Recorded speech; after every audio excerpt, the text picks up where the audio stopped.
Hello friends, welcome to our channel नई हिंदी कहानियाँ bye निधि। आज की कहानी है दूसरी सुहागरात की पीड़ा। अगर कहानी आपको अच्छी लगे तो लाइक करें, शेयर करें और नई हिंदी कहानियाँ बाय निधि चैनल को सब्सक्राइब करें। मैं रति, आज मेरी दूसरी शादी है। मैं कमरे में बैठकर उनका इंतजार कर रही हूँ।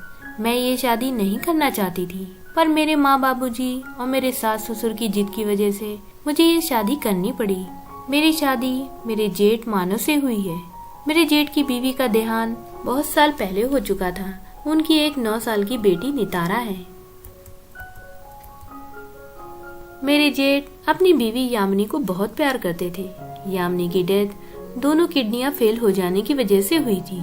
तब से उन्होंने दोबारा शादी न करने की कसम खा ली थी। जेठ जी ने अपना सारा ध्यान अपनी बेटी की परवरिश में लगा दिया। मेरे जेठ एक एमएनसी में मैनेजर के पद पर काम करते हैं। हमारे परिवार में मेरी सास, ससुर, मानव और मानव की बेटी नितारा है। तभी मानव कमरे में आ जाते हैं। मैं उनको देखकर सहम जाती हूँ और मेरा दिल अंदर से जोर जोर से धड़कने लगता है। मैं मानव को मुझे छूने के ख्याल से अंदर तक डर जाती हूँ। मानव अपना सामान कमरे से निकालते हैं और मुझसे कहते हैं, रति, तुम्हें परेशान होने की जरूरत नहीं है। जैसे तुम्हें मजबूरी में ये शादी करनी पड़ी है, वैसे ही मेरी भी मजबूरी थी तुमसे शादी करने की। तुम तो जानती हो मैं अपनी बीवी यामिनी की जगह किसी को नहीं दे सकता हूँ। और मानव कमरे से बाहर चले जाते हैं। मानव के बाहर जाते ही मैंने चैन की सांस ली। तभी मैं सोचते सोचते अतीत की आगोश में चली जाती हूँ। बात उन दिनों की है जब मैंने अपना ग्रेजुएशन पूरा कर लिया था।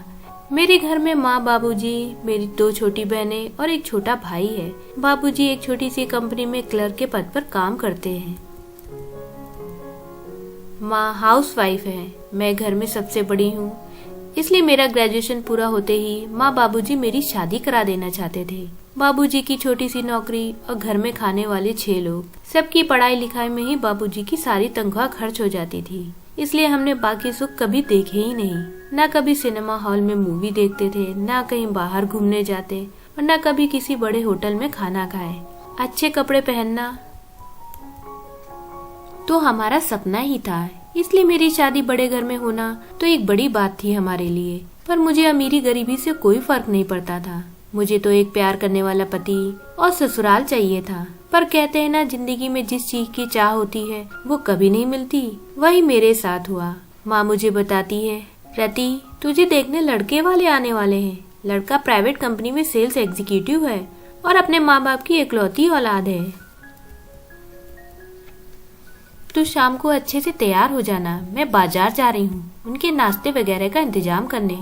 मैं माँ से कहती हूँ, माँ इतनी जल्दी क्या है शादी करने की? माँ कहती है, बेटा तेरी शादी होगी तो ही हम तेरी छोटी बहनों की शादी के बारे में सोच पाएंगे। तू तो जानती है आजकल अच्छा घर और अच्छा लड़का मिलना कितना कठिन है। फिर शाम तक लड़के वाले मुझे देखने आ गए। मैं देखने में ठीक ठाक हूँ, रंग भी मेरा साफ है। कोई भी मुझे देखेगा तो एक बार मना नहीं कर पाएगा। लड़का और उसके माँ बाबूजी मुझे देखने आए थे। तीनों को मैं बहुत पसंद आई, पर लेन देन की बात पर बात अटक गई क्योंकि उनकी मांग काफी ज्यादा थी और माँ बाबूजी के पास पैसे नहीं थे कि वो दहेज दे पाए। इस बीच माँ बाबूजी कई रिश्ते लेकर आए, पर बात नहीं बन पाई। कोई कुछ मांग करता तो कोई कुछ, जो हमारे बस की बात नहीं थी। इसी तरह 6 महीने निकल गए। फिर एक दिन सोमेश का रिश्ता मेरे लिए आया। उन्हें मेरे बारे में उनके किसी रिश्तेदार ने बताया था। बाबूजी सोमेश के रिश्ते से बहुत खुश थे क्योंकि मेरे लिए इतना अच्छा रिश्ता अभी तक नहीं आया था। सोमेश का अपना बिजनेस था। उनके परिवार में माँ, बाबूजी, बड़े भाई मानव और मानव की बेटी नितारा थे। सोमेश और उनके घर वाले काफी पढ़े लिखे थे। उनके घर में किसी चीज की कमी नहीं थी। बाबूजी ने उनकी आवभगत की बहुत तैयारी की थी। शाम को सोमेश पूरे परिवार के साथ मुझे देखने आए। सोमेश ने मुझे देखते ही पसंद कर लिया था। पूरे परिवार को मैं बहुत पसंद आई। सोमेश के बाबूजी ने शादी की बात करने के लिए बाबूजी को घर बुलाया था। सोमेश के बाबूजी ने कह दिया था, हमें लड़की एक जोड़े में चाहिए, आपकी जितनी हैसियत हो वैसे खर्च करिए। बाबूजी की आंखों में आंसू आ गए। दोनों परिवार ने मिलकर 1 महीने बाद की शादी की तारीख निकाली थी। इस बीच मेरी सुमेश से न बात हुई और न मुलाकात। माँ बाबूजी ने शादी की बहुत अच्छे से तैयारी की थी। आज मेरी शादी का दिन था। शादी की सारी रस्में अच्छे से हो गयी। विदाई के बाद मैं सुमेश के घर आ गई। माँ ने बहुत अच्छे से मेरा गृह प्रवेश करवाया था और सारी रस्में पूरी करने के बाद माँ ने मुझे सुमेश के कमरे में भेज दिया। कमरा गुलाब के फूलों से सजा था। बेड पर भी गुलाब की पंखुड़ियाँ फैली थी। मैं बेड पर बैठकर सुमेश का इंतजार कर रही थी। सुमेश बहुत देर से कमरे में आए। मैं घूंघट करके बैठी थी। सुमेश मेरे करीब आए और मेरा घूंघट उठाया। मेरा दिल जोर जोर से धड़कने लगा। मैंने सोचा था सुमेश मुझसे कुछ बातें करेंगे, पर सुमेश ने कोई बात नहीं की। सुमेश मेरे लिए मंगलसूत्र लाए थे, जो उन्होंने मुझे अपने हाथों से पहना दिया और मुझे बाहों में भर लिया। सुबह जब मेरी आँख खुली तो सुमेश कमरे में नहीं थे। मुझे बड़ा अजीब लगा। थोड़ी देर बाद माँ मुझे कमरे में लेने आई। मैंने माँ से पूछा, माँ सुमेश कहाँ है? तो माँ ने कहा उसको कुछ काम था इसलिए जल्दी निकल गया। घर में सब लोग थे सिवाय सुमेश के। पूरा दिन निकल गया पर सुमेश नहीं आए। रात में सब सोने चले गए। मैं भी अपने कमरे में बैठकर सुमेश का इंतजार कर रही थी। तभी सुमेश कमरे में आए। मैंने कहा, सुमेश खाना लगा दूं? पर सुमेश ने मना कर दिया और कहा, मैं खाना खाकर आया हूँ। सुमेश ने कपड़े बदले और बेड पर लेट गए। मैंने कहा, सुमेश आप पूरा दिन कहाँ थे? सुमेश कहते हैं, कुछ नहीं, काम के सिलसिले में बाहर था। और सुमेश करवट लेकर सो गए।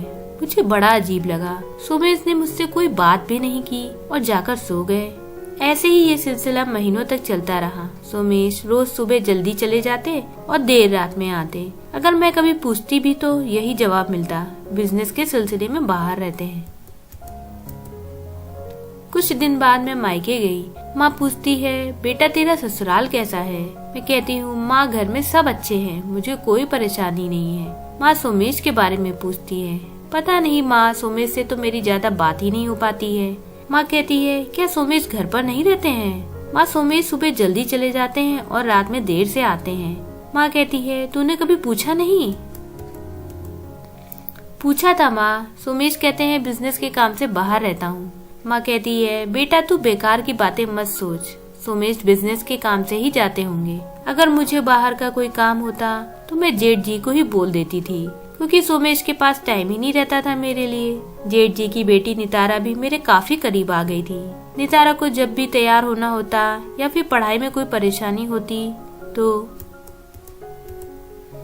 मैं करवा देती थी। फिर नितारा का ज्यादातर समय मेरे साथ बीतने लगा। मैं कहीं भी जाती नितारा मेरे साथ ही रहती। जेठ जी भी मुझसे काफी खुश रहते। वो कहते, जब से मैं आई हूँ तब से नितारा को माँ की कमी महसूस ही नहीं होती। एक दिन की बात है, मैं मार्केट गई थी। नितारा भी मेरे साथ थी। नितारा जोर से चिल्लाती है, चाची देखो चाचा। मैंने देखा सुमेश किसी औरत के साथ मार्केट में थे। मैंने सुमेश को आवाज दी पर वो नहीं रुके, वहाँ से चले गए। सुमेश जब घर आए तो मैंने कहा, सुमेश आज मैंने आपको मार्केट में देखा था। सुमेश कहते हैं, मैं तो आज ऑफिस से बाहर ही नहीं आया। मैं सोच में पड़ गई, आखिर सुमेश झूठ क्यों बोल रहे हैं। मैंने और नितारा दोनों ने उन्हें मार्केट में देखा था। ऐसे ही दिन निकलते चले गए पर सुमेश का देर से आना बंद नहीं हुआ। कभी कभी तो सुमेश एक एक हफ्ते के लिए बाहर चले जाते थे। कुछ पूछूं तो कहते हैं बिजनेस के काम से जाते हैं। इतने महीने बीतने के बावजूद मेरा और सुमेश का रिश्ता वैसा नहीं था जैसा आम पति पत्नी का होता है, क्योंकि सुमेश ने कभी मुझे मौका ही नहीं दिया कि मैं कभी उनसे खुलकर बात कर पाऊं। सुमेश से कोई भी बात करने के लिए मुझे 100 बार सोचना पड़ता था। इतने महीने हो जाने के बावजूद हम कहीं घूमने नहीं गए। मैंने सुमेश से कहा, सुमेश हम कहीं घूमने नहीं गए, क्या हम कहीं घूमने चलें? सुमेश कहते हैं, रति अभी मेरे पास टाइम नहीं है, जब फ्री होऊंगा तब चलूंगा। पर कई महीने निकल जाने पर भी सुमेश कहीं घूमने नहीं गए। मुझे तो ऐसा लगने लगा था जैसे मैं सुमेश की लाइफ में हूँ ही नहीं। बस मुझे सुमेश की बीवी बनाकर गुड़िया की तरह सजा दिया गया है। एक दिन की बात है, सुमेश घर पर थे। मैंने सुमेश के पसंद के बहुत सारे पकवान बनवाए थे, पर अचानक से किसी का फोन आ गया और सुमेश बिना खाना खाए चले गए और कह गए ऑफिस जा रहा हूँ। मैंने सबको खाना खिला दिया। पर मेरा खाना खाने में मन ही नहीं लगा, तो मैंने सोचा सुमेश के ऑफिस में खाना ले जाती हूँ। मैंने टिफिन पैक किया और खाना लेकर मैं सुमेश के ऑफिस पहुँच गई। आज पहली बार मैं सुमेश के ऑफिस आई थी। मैंने देखा ऑफिस का दरवाजा खुला था। अंदर से एक आदमी और औरत की आवाजें आ रही थी। मैंने दरवाजा खोला तो वहाँ कोई नहीं था। आवाज अंदर वाले कमरे से आ रही थी। मैं जैसे जैसे पास आ रही थी वैसे वैसे आवाज साफ हो रही थी। आवाज सुमेश की थी। सुमेश कह रहे थे, विभा मैं तुमसे बहुत प्यार करता हूँ। यह सुनकर मेरी आंखों में आंसू आ गए। तभी वो लड़की कहती है, सुमेश मैं भी आपको बहुत प्यार करती हूँ, आपके बगैर मैं नहीं रह सकती हूँ। मैंने झांक कर देखा तो दोनों ऐसी हालत में थे जिसे देखकर मेरे पैरों तले जमीन खिसक गई। मैं थोड़ी देर वहीं खड़े होकर रोती रही, पर किसी तरह मैंने हिम्मत बांधी और कमरे का दरवाजा खोल दिया, जिससे सोमेश और वो लड़की दोनों डर गए। सोमेश मुझे सामने देखकर सकपका जाते हैं। मुझे वो लड़की काफी मॉडर्न लग रही थी। उसने काफी छोटे छोटे कपड़े पहन रखे थे। मैं सोमेश से कहती हूँ, सोमेश ये सब क्या है? आप इस लड़की के साथ क्या कर रहे हैं? सोमेश कहते हैं, रति मैं तुम्हें सब कुछ बता देना चाहता था, पर घर वालों के डर से कुछ बता नहीं पाया। मैंने गुस्से में कहा, क्या बता देना चाहते थे? सोमेश कहते हैं, रति मैं विभा से प्यार करता हूँ। हम 4 साल से एक दूसरे को चाहते हैं और शादी करना चाहते हैं। मैंने कहा, सोमेश आप क्या भूल गए हैं, आप शादीशुदा हैं? सोमेश कहते हैं, रति मैं तुमसे प्यार नहीं करता हूँ, मैं विभा से प्यार करता हूँ। मेरी तुमसे जबरदस्ती शादी हुई है, मैं तुमसे शादी नहीं करना चाहता था। मैंने कहा, सोमेश तो फिर आपने मुझसे शादी क्यों की? सोमेश कहते हैं, रति मेरे घर वालों को विभा बिल्कुल पसंद नहीं थी। वो विभा को मेरे लायक नहीं समझते थे और घर वालों ने मेरी तुमसे जबरदस्ती शादी करवा दी। मैंने कहा, सोमेश अब मैं आपकी बीवी हूँ, यही सच है और आपको इस लड़की को छोड़ना होगा। सोमेश कहते हैं, रति मैं विभा को नहीं छोड़ सकता हूँ, वो मेरे बच्चे की माँ बनने वाली है। ये सुनकर मेरे दिमाग ने काम करना ही बंद कर दिया। मेरे हाथ से टिफिन छूट गया और मैं वहीं खड़े खड़े जोर जोर से रोने लगी और रोते रोते घर वापस लौट आई। मैं अपने कमरे में जाकर लेट जाती हूँ और रात तक रोती रहती हूँ। दूसरे दिन सुबह मैं बहुत हिम्मत करके अपने सास ससुर को ये बात बताती हूँ। वो लोग भी बहुत परेशान हो जाते हैं और तुरंत सोमेश को कॉल करके बुलाते हैं। सोमेश जैसे ही कमरे में आते हैं, बाबूजी सोमेश को थप्पड़ ही थप्पड़ मारते हैं और माँ जी रो रो कर कहती हैं, सोमेश ये तूने क्या किया? अब हम इस दुनिया को कैसे मुंह दिखाएंगे? तूने ये सब करने से पहले एक बार भी हमारे बारे में नहीं सोचा। बाबूजी ने सोमेश को धक्के मारकर घर से निकाल दिया। सोमेश वहाँ से चले जाते हैं। मैं भी माँ बाबूजी के कमरे में आ जाती हूँ। मैं कहती हूँ, बाबूजी अगर आपको सब कुछ पता था तो आपने मेरी शादी सोमेश से क्यों करवाई?